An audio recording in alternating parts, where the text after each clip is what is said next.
നമ്മൾ എത്ര കാലം ഇങ്ങനെ വിഡ്ഢികളായിട്ട് തുടരും? 2026 നിയമസഭാ തെരഞ്ഞെടുപ്പ് പടിവാതിൽക്കൽ നിൽക്കുമ്പോൾ കേരളം കണ്ടുകൊണ്ടിരിക്കുന്നത് ജനാധിപത്യത്തിൻ്റെ ഉത്സവമല്ല, മറിച്ച് രണ്ട് മുന്നണികൾ ചേർന്ന് നടത്തുന്ന വൃത്തികെട്ട രാഷ്ട്രീയ നാടകമാണ്. ഒരു വശത്ത് കേരളത്തിൽ മാത്രം അവശേഷിക്കുന്ന കനൽത്തരി എങ്ങനെയെങ്കിലും കെടാതെ നോക്കാൻ വേണ്ടിയിട്ട് അധികാരത്തിൻ്റെ സർവ്വസന്നാഹങ്ങളും ഉപയോഗിച്ച് പ്രതിയോഗികളെ തളയ്ക്കുന്ന പിണറായി വിജയൻ, സ്വന്തം മകളുടെയും കുടുംബത്തിൻ്റെയും അഴിമതികളൊക്കെ മൂടി വയ്ക്കാൻ വിജിലൻസിനെയൊക്കെ പാവിയാക്കി മാറ്റുന്നൊരു മുഖ്യമന്ത്രിയാണ് നമ്മുടേത്. മറുഭാഗത്താകട്ടെ ഭരണം കിട്ടുമെന്ന് ഉറപ്പാകുമ്പോൾ അങ്ങോട്ടും ഇങ്ങോട്ടുമൊക്കെ കാല് വാരുന്ന ഗ്രൂപ്പുകളിൽ ഇങ്ങനെ കേന്ദ്രീകരിച്ചു കൊണ്ടിരിക്കുന്ന ഒരു കോൺഗ്രസും. ഇതിനിടയിൽ കിടന്ന ശ്വാസം മുട്ടുന്നത് നമ്മൾ സാധാരണക്കാരാണ്. പ്രതിപക്ഷ നേതാവ് വി.ഡി. സതീശനെതിരെ കഴിഞ്ഞ ദിവസം പൊടി തട്ടിയിരിക്കുന്ന പുനർജനി കേസ് ഒരു കാര്യം ഉറപ്പിക്കുകയാണ്: പിണറായി വിജയന് ഭയമാണ്. ആന്റണി രാജുവിനെ പോലെയുള്ള കുറ്റവാളികളെയൊക്കെ സംരക്ഷിക്കാൻ കാട്ടുന്ന ഈ ഒരു ആവേശം സ്വന്തം ജനതയോട് എന്തുകൊണ്ട് അദ്ദേഹം കാണിക്കുന്നില്ല? കേരളത്തിന് ഇനി രക്ഷപ്പെടാൻ ഒരു മൂന്നാം വഴി അത്യാവശ്യമാണ്. BJP വരാതെ ഇവിടെ ഇനി മാറ്റങ്ങളൊന്നും ഉണ്ടാകില്ല.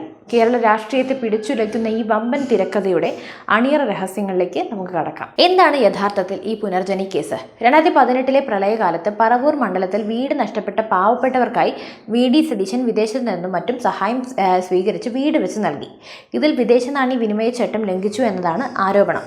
തിരഞ്ഞെടുപ്പിന് തൊട്ടു മുമ്പ് വിജിലൻസ് ഇപ്പോൾ ഈ കേസിൽ CBI അന്വേഷണത്തിന് വേണ്ടി ശുപാർശ ചെയ്തിരിക്കുകയാണ്. എന്തുകൊണ്ടെന്ന് ചോദിച്ചാൽ ഉത്തരം ലളിതമാണ്: പിണറായി സർക്കാരിന്റെ വീഴ്ചകൾ ജനങ്ങൾക്കിടയിൽ ചർച്ചയാകാതിരിക്കാൻ അവർക്കൊരു പുകമറ വേണം.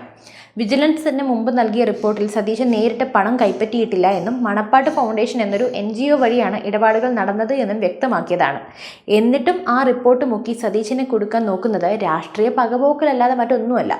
എന്നിട്ട് എന്തുകൊണ്ട് CBI ശബരിമല കൊള്ളക്കേസിൽ കൊണ്ടുവരാനായി ഇവർ ഭയക്കുന്നു എന്ന് നമ്മളിവിടെ ആലോചിക്കേണ്ടതുണ്ട്. അതുപോലെ തൻ്റെ മകളുടെ കമ്പനിയായ എക്സാലോജിക്ക് നേരിട്ട IT അന്വേഷണങ്ങളിൽ നിന്നും ശ്രദ്ധ തിരിക്കാൻ പിണറായി എറിഞ്ഞ മറ്റൊരു ആയുധം കൂടിയാവാം ഇത്. പക്ഷേ സ്വന്തം വിജിലൻസ് റിപ്പോർട്ടിലെ വൈരുദ്ധ്യങ്ങൾ പുറത്തായതോടെ ഈ നീക്കം ഒരു ബൂമറാങ് പോലെ സർക്കാരിന് നേരെ തിരിച്ചടിച്ചിരിക്കുകയാണ്. ഇതിൽ CPM-നുള്ളിൽ തന്നെ വൻ അതൃപ്തിയാണ് പുകയുന്നത്.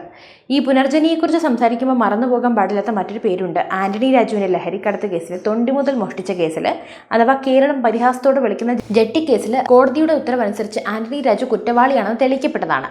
ഒരു ജനപ്രതിനിധി ഇത്തരമൊരു ഗൗരവകരമായ കുറ്റകൃത്യത്തിൽ പെട്ടിട്ടും അദ്ദേഹത്തെ സംരക്ഷിക്കാൻ പിണറായി വിജയൻ കാട്ടിയ ആവേശം ശ്രദ്ധേയമാണ്. എന്തുകൊണ്ട് ആന്റണി രാജുവിനെതിരെ ഇല്ലാത്ത ആവേശം സതീശനെതിരെ കാണിക്കുന്നു? കാരണം ആന്റണി രാജു ഇടതുകോട്ടയിൽ വിശ്വസ്തനാണ്. സത്യസന്ധതയെക്കുറിച്ച് പ്രസംഗിക്കുന്ന പിണറായിക്ക് കുറ്റവാളികളെ കാട്ടിക്കൂട്ടാൻ അല്ലെങ്കിൽ കൂടെ കൂട്ടാൻ ഒരു മടിയുമില്ല എന്ന് ഇത് തെളിയിക്കുന്നു.